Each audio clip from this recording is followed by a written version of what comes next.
Because, as you said, work can be fun, and it is fun, and I love what I do, but it's also responsibility. It is. And it's a very big responsibility because, accepting it or not, people project onto us a level of expertise. So, and I see this even in my personal life. So if a friend of mine calls another OCD, no, into OCD, they laugh it off. If I say it, there's much more weight to it. No? If a friend of mine calls another, you're crazy, they laugh it off. It's a chef calling me crazy. Yeah. But if I call them crazy, It's there to wait. yes, which I chose to take on. And because I chose to take it on, now I need to be responsible with it. Because it benefits me as well, this power. I have the privilege of working with people I love, people who help me grow all the time, and also with clients who just come through the door, sit down and tell me their life story. Tell me their darkest secrets. Tell me things that they've never told anyone. They share with me thoughts that scare them. That they think that if they tell people who love them, who genuinely love them, they will be judged or shunned out of the family or religion or whatever, or couple. So just by being who I am, just by having a title, this person just comes to my office, sits down in front of me, and in the first 5 minutes tells me more than he has ever told anyone else in their life. What a privilege. Because with every session, I'm learning more about the human brain, the human behavior. And that is making me very, very rich because I get to learn from all these people. Because by sharing time and space with people who are struggling and give them space to think and to reflect and to open up to you, you are learning about their coping strategies as well. And sometimes I learn from these. I always learn from them, but sometimes I take them on and I say, Lahwa, you know? I'm going to adapt this. Forgiveness. I work and worked with couples who are going through infidelity, and I remember not just one person, but different people, and I'm sitting there listening to them and saying, I would never forgive this, you know. And as part of my job, I would ask, what is making you forgive, you know? And they say things like, because this is just an action that happened in the last year. But I've been with this person for 20 years, for 15 years. So I can't just judge this person on this action, even if it is the most hurtful action I've ever experienced. I don't think that I would be able to do that, to be honest. Yeah. That's why I'm saying that sometimes people think that they're weak because they go to therapy, you know? Yeah. But I've That's sat strength. across strong people, huh? That is strength, for Yes, sure. people hands who down. lost their children. And every morning they open their eyes and they live for the memory of their child.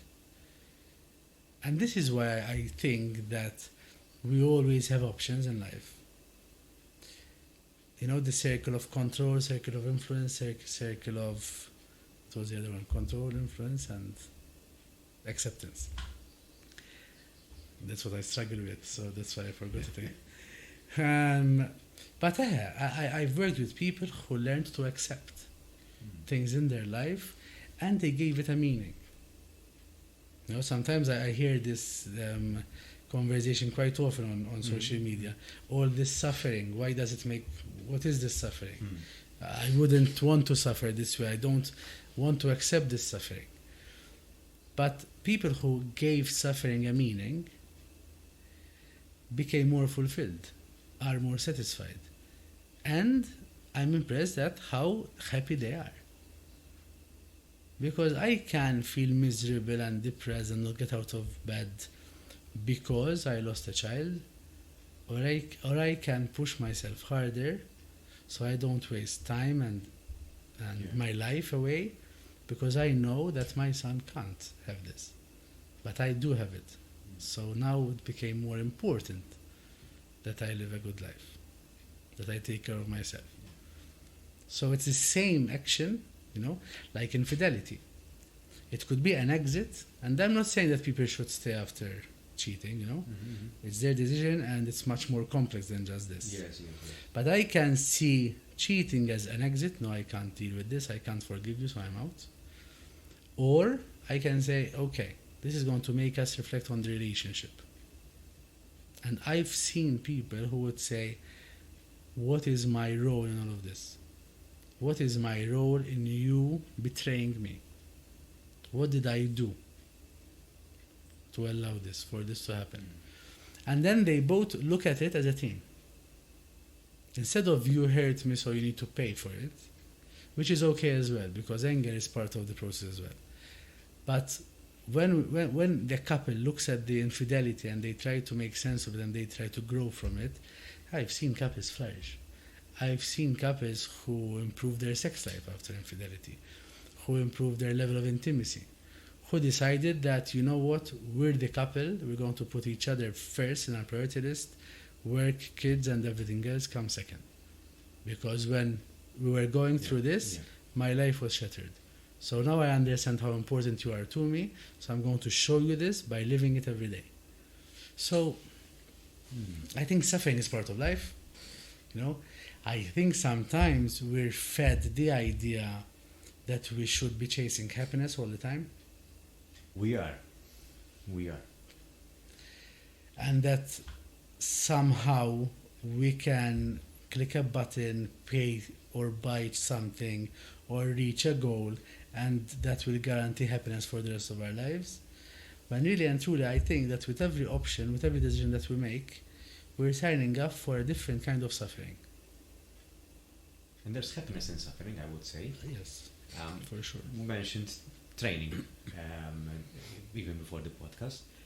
If you're not suffering during the workout, you might feel that you're actually working out because you are suffering during the workout, but afterwards, if you're drained and you can't move your body, you feel satisfied because you did something good and you're happy.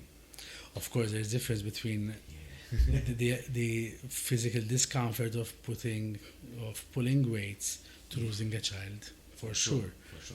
But life is a series of letting go, is a series of suffering. It's up to us on how we look at that. No? But yes, when people live with a sense of entitlement, I hear professionals say, I study so hard, so now I deserve this income. No, you studied so hard to get access to this job, not to access to this guaranteed income. For this income, you still need to work. I dated so many people, I chose this person. How is she going to leave me now? I suffered so much until I got here. Yes, because it's a relationship. You need to keep working at it. It's a different person altogether, so you're starting afresh.